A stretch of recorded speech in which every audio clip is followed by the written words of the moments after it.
Hey, before we get into the episode, I just want to invite you to subscribe to our newsletter. Not only are we going to be talking about when new episodes come out, but we're also going to be talking about everything that's happening under the Stress Health Co. umbrella. So when we're talking about our free online community, when we talk about our products, our journals, our masterclasses, our ebooks, we're talking about that. When we're talking about new and exciting things that are coming down the pipeline, you guys are going to get the first early access before anybody else. So you don't want to miss out on that. So click the link below and subscribe to our newsletter, and I'll see you soon. Let's get into the episode.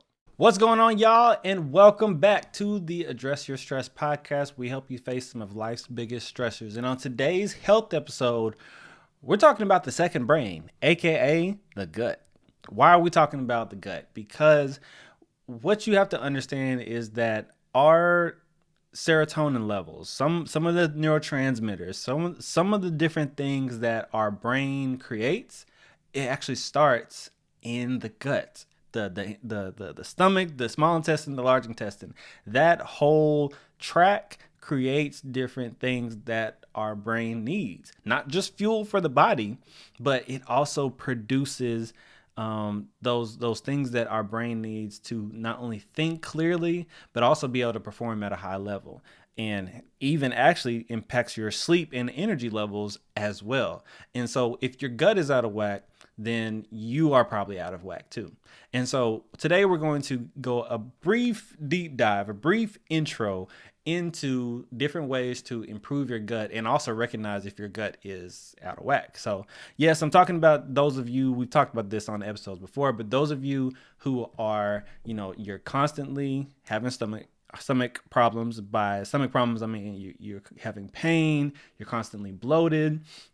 I'm talking about those of you who are constipated and those of you who have diarrhea. And here's the rule of thumb that I always tell my clients. If you are eating 2 to 3 times a day, but you're only going to the bathroom 2 to 3 times a week, that means you are full of crap. Literally, you are full of crap. And when you're full of crap, you're not going to be able to use your brain at the optimal level. So the general rule of thumb for a healthy, digestive tract, if you're eating 2 to 3 meals a day, is going at least 1 to 2 times a day. Now, if you're going 3, depending on how much you're eating, that might be okay. If you're going 4, 5, 6, that's too much. If you're not going at all in a day, like if you're going like every 3 days, that's a problem as well. And so not only is the rate of the time that you go, number 2, is the thing that you want to keep out for, but also the shape, not the smell, because all of it stinks, but the shape of the stool. And if you look up charts, like I'll put one right here, but if you look at the chart, there is a particular range that the most healthy gut microbiome produces for your particular stool. And if you go to one end, you're liquidy. If you go to the other end, your stool is too hard, and that's of course constipation. And then the other end is of course diarrhea.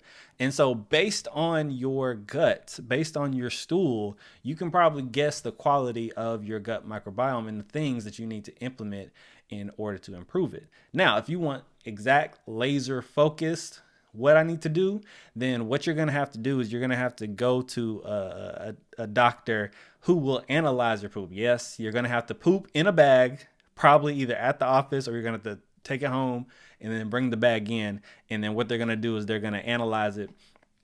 They're going to analyze the gut microbiome, which is the bacteria which houses in your gut. You get what I'm saying? Because there's of course good and there's bad bacteria. And so what we want is to boost the good bacteria, as much of the good bacteria in your gut microbiome that we can make. Okay? So let's talk about some things before you get to the office, before you start, trying to, laser focused approach. Let's talk about different ways that you can improve your gut microbiome. So first things first, these activities can improve your gut microbiome. That is regular exercise and consistent sleep. I'm gonna say that again. Working out And consistently getting 7 to 9 hours of sleep will naturally improve your gut microbiome. Yes, everything that we're talking about on here is interconnected. So, those are the first two activities that you can do to improve your gut microbiome. The speed, the metabolism, all of that is interconnected to this as well, which of course will also improve your mood as well. The second thing that you can start implementing are consistent fiber foods. Now, don't overdo it and, get the prunes, get the pineapples, get the apples. Get those things in regular doses. You don't have to load up. You don't have to get some of these people that I've seen on TikTok who have gotten dragon fruit and pineapples and cucumbers. They blend it up in a smoothie or blend it up in a liquid form and then drink it. And then within minutes, they're on the toilet for like 2 hours. Don't do that to yourself. Don't torture yourself like that. That's not the consistency that we want to build in your health. But, if you want to take, a serving of pineapple, a serving of dragon fruit, a serving of blueberries, the things that are high fibrous foods that will help aid in the digestive process, especially those of you who are constipated, but it'll help aid in that so you can get a good clean poop. You feel me? That's where we want to build the habit. So, if you're struggling to go, if you're not going as consistently, make sure you get at least one serving of a high fibrous food at least once a day. Okay? The next thing, we want to make sure that we're looking for the things that are high in those good bacteria that I was talking about. What are those things that have good bacteria? Because we can find bad bacteria, in a daycare, in trash, in all these different bad foods for us, right? Such as actually those of you who are drinking a lot, those of you who are drinking, your beers, your wines, I love a good drink too, but if you're drinking it regularly, you're messing up your gut microbiome.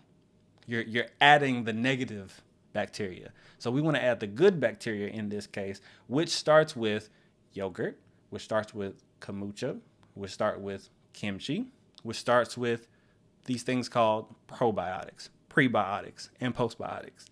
All of those things are 3 different categories, but they are all the direct ways to get good quality bacteria in our system. We have good quality bacteria in our system. It's going to aid in the digestive process, and it's going to improve our energy levels, and it's going to improve our mood and behavior. Okay? So, start from the top. We need to get enough sleep. We need to work out consistently. We need to get fiber regularly, once a day at least, especially, those of you who are constipated. And we need to implement the gut microbiome. So we need to have the yogurts, the kimchi, the kombucha. If you're not feeling any of those, get good, healthy gut microbiomes. Start with those areas, and I guarantee you the quality of your gut microbiome will drastically improve. Now, of course, you can dramatically change your diet once you get, your testing done, you have your stool analyzed, and they'll tell you exactly, they're saying, okay, based on your gut, based on your DNA, based on your blood type, based on all that good stuff, you need to go on this type of diet. And that is why interacting with your particular system and DNA, it's going to reduce these symptoms. You get what I'm saying?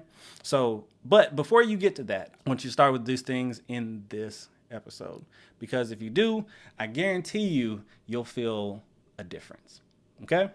All right, guys, that's all we got for today. I'll see you on the next health episode. Thanks for tuning in. If you enjoyed this week's episode, share it with somebody who you think could benefit from it as well. And if you want to support the show, please subscribe wherever you are watching or listening to this and leave us a 5-star review. I'll see you soon.